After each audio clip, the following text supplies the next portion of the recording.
दोस्तों सोचिए, मिस्टर शर्मा 60 साल के हैं। उन्होंने अपनी पूरी जिंदगी मेहनत की और सीनियर सिटीजन सेविंग स्कीम और एफडी में पैसा लगाया। आज उन्हें लगता है कि उनके पास सुरक्षित पेंशन है, लेकिन 10 साल बाद उन्होंने देखा कि महंगाई के कारण उनकी मंथली इनकम की वैल्यू आधी हो गई है। क्या आप भी ऐसी गलती करना चाहते हैं? सिर्फ पेंशन पे भरोसा करना कभी कभी पर्याप्त नहीं होता, लेकिन अच्छी खबर यह है कि स्मार्ट इन्वेस्टमेंट और सही प्लानिंग से आप 80 से 90 साल की उम्र तक फाइनेंशियली इंडिपेंडेंट रह सकते हैं, बिना किसी पर निर्भर हुए। अगर आप जानना चाहते हैं कि कैसे अपनी मेहनत की कमाई को सोने का अंडा देने वाली मुर्गी बनाया जा सकता है, तो अगले कुछ मिनट आपके लिए सबसे बड़ा फाइनेंशियल लेसन लेकर आ सकते हैं। दोस्तों नमस्कार, मैं हूं अरविंद सोनी और आप देख रहे हैं पैसे की बात अरविंद के साथ। आज हम बात करेंगे उस टॉपिक पर जो हर सीनियर सिटीजन की नींद उड़ा देता है, फाइनेंशियल फ्रीडम। चाहे आपकी उम्र 60 हो या 80 वर्ष, अगर आप सही प्लानिंग करते हैं तो आप किसी पर निर्भर हुए बिना आराम से अपनी ज़िंदगी जी सकते हैं। मैं आपको सिर्फ यह नहीं बताऊंगा कि पैसा कहाँ लगाना है, बल्कि यह भी बताऊंगा कि पैसा क्यों लगाना है। हम सीखेंगे कि आपकी मेहनत की कमाई कैसे एक सोने का अंडा देने वाली मुर्गी बन सकती है, जो आपको हर महीने पेंशन भी दे और कॉर्पस भी ग्रो करे। सच्चाई यह है कि 60 वर्ष की उम्र के बाद शारीरिक ताकत कम हो जाती है। अब आप वो काम नहीं कर सकते जो यंग एज में कर पाते थे। सबसे बड़ी चुनौती यह है कि अब आपका पैसा आपके लिए काम करे, वरना आपकी मेहनत की कमाई धीरे धीरे खत्म हो जाएगी। इसके लिए 3 पिलर्स समझना जरूरी है: कैश फ्लो, सेफ्टी और इन्फ्लेशन। अगर इनमें से कोई भी डगमगाया तो पूरी फाइनेंशियल बिल्डिंग गिर सकती है।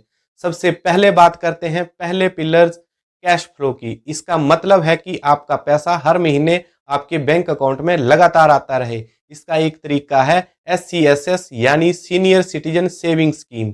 ये 100% सुरक्षित है। अगर आप इसमें 20 लाख रुपए निवेश करते हैं तो हर महीने लगभग 12,300 से 13,500 रुपए मिल सकते हैं। लेकिन समस्या यह है कि महंगाई के कारण इसमें परचेजिंग पावर धीरे धीरे घटती जाती है।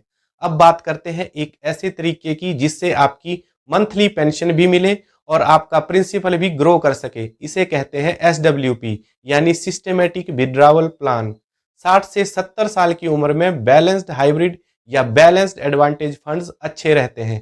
पिछले 5 साल में इनका एवरेज रिटर्न लगभग 11 से 16% रहा है। अगर आप 20 लाख रुपए लमसम जमा करके हर महीने 15,000 रुपए निकालना शुरू करते हैं और विड्रॉवल को हर साल 4 से 5% बढ़ाते भी हैं, तो 20 साल में आप टोटल लगभग 60 से 70 लाख रुपए निकाल सकते हैं और प्रिंसिपल भी मॉडरेट ग्रो करेगा। 70 से 80 साल की उम्र में कंजर्वेटिव हाइब्रिड फंड्स सही रहते हैं। इसमें ज़्यादातर पैसा डेट में होता है और थोड़ी सी इक्विटी होती है। पिछले 5 साल की रिटर्न लगभग 11 से 12% रही है। इस समय हॉरिजन रियलिस्टिक रूप से 10 से 12 साल का होता है। विड्रॉवल मॉडेस्ट रहेगा, कॉर्पस सेफ रहेगा और ग्रोथ लिमिटेड होगी। 80 साल की ऊपर की उम्र में अब इक्विटी एक्सपोजर नहीं होना चाहिए। यहाँ एफडी और डेट या गिल्ट फंड सबसे ज्यादा बेहतर रहते हैं।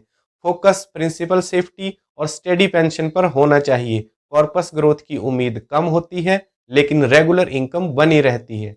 यानी SWP का मतलब है रेगुलर पेंशन और उम्र के हिसाब से कॉर्पस ग्रोथ रियलिस्टिक और सेफ तरीके से। अब दूसरी चीज यानी कि दूसरा पिलर आता है सुरक्षा का। एफडी पूरी तरह से सुरक्षित है, इसमें कोई टेंशन नहीं है, लेकिन इसका रिटर्न कम होता है और अक्सर ये महंगाई से पीछे रह जाता है। दूसरी तरफ म्यूचुअल फंड्स हैं, जहां आप अगर एज अप्रोप्रिएट तरीके से इन्वेस्ट करते हैं तो लॉन्ग टर्म में इन्फ्लेशन एडजस्टेड रिटर्न बेहतर मिलता है। सच यह है कि एफडी सिर्फ मेंटल पीस देता है, जबकि म्यूचुअल फंड थोड़ा रिस्क लेकर बेहतर पोटेंशियल रिटर्न देता है। बस इतना ध्यान रखें कि उम्र बढ़ने के साथ इक्विटी एक्सपोजर ग्रेजुअली कम होना चाहिए। अब तीसरा पिलर है महंगाई। सीनियर सिटीजन सेविंग स्कीम या एफडी में पैसा धीरे धीरे बढ़ता है, लेकिन इन्फ्लेशन एडजस्टेड वैल्यू घटती जाती है। मान लीजिए एफडी आपको 7% का इंटरेस्ट देती है और महंगाई 6% है, तो आपका रियल रिटर्न सिर्फ 1% है। सही तरीका यह है कि आप SWP और म्यूचुअल फंड का कॉम्बिनेशन चुनें, ताकि हर साल आपकी इनकम इन्फ्लेशन एडजस्टेड रहे। इसके साथ ही पैसे को डाइवर्सिफाई करें, कुछ पैसा एफडी में, कुछ म्यूचुअल फंड और कुछ गोल्ड या सिल्वर में। और याद रखिए, फाइनेंस में सबसे बड़ा गुरु परसिस्टेंस और पेशेंस ही है। तो सार यह है कि 60 से 70 साल की उम्र में बैलेंस्ड हाइब्रिड या बैलेंस्ड एडवांटेज फंड सही रहते हैं। 70 से 80 साल में कंजर्वेटिव हाइब्रिड फंड्स और 80 साल के बाद एफडी और डेट गिल्ट फंड्स पर ध्यान देना सबसे सुरक्षित रहता है। ये कोई बाई या सेल की एडवाइस नहीं है। इन्वेस्ट करने से पहले अपने फाइनेंशियल एडवाइजर से सलाह जरूर लें। दोस्तों याद रखें, सुरक्षा और ग्रोथ दोनों जरूरी है। पैसे को कई हिस्सों में बांटें और सही पिलर्स अपनाएं। सही प्लान और पेशेंस मिलकर ही रिटायरमेंट में फाइनेंशियल फ्रीडम दिला सकते हैं। अगर वीडियो पसंद आया हो तो लाइक शेयर कमेंट करें, चैनल सब्सक्राइब जरूर करें ताकि ऐसे और फाइनेंशियल नॉलेज वाले वीडियो आप मिस ना करें। और इन्वेस्टमेंट करने से पहले फाइनेंशियल एडवाइजर से सलाह लेना कभी मत भूलें। मिलते हैं ऐसे ही किसी अगले वीडियो में, तब तक जय हिंद, नमस्कार।